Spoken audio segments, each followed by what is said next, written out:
This weekend we celebrate the Feast of St. Matthew and the beginning of fall.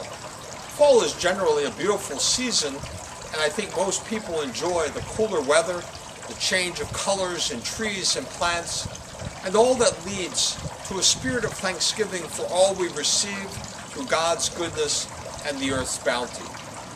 St. Matthew is also a wonderful person to consider.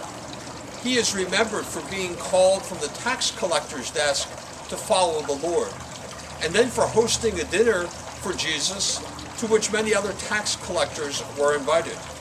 And we know that Jesus attended, much to the surprise or maybe the shock or at least feigned shock of the Pharisees. And that call of Matthew always gives hope to me, as I think it does to many people. Jesus didn't simply see Matthew for what he was doing, but for what Matthew had the potential to do. Jesus looked into the heart of Matthew and must have seen zeal and goodness and a desire to serve God and neighbor.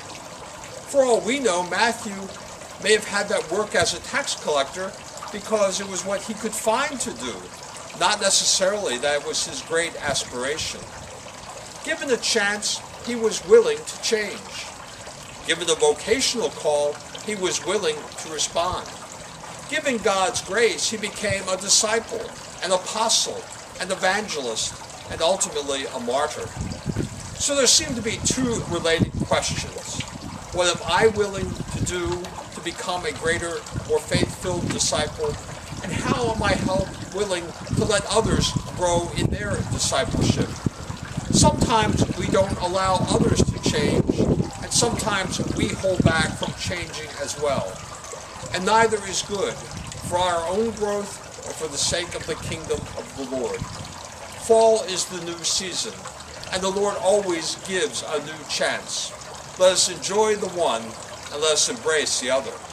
This is Father Donald at St. Clement's Church in Rosedale, wishing you the Lord's peace.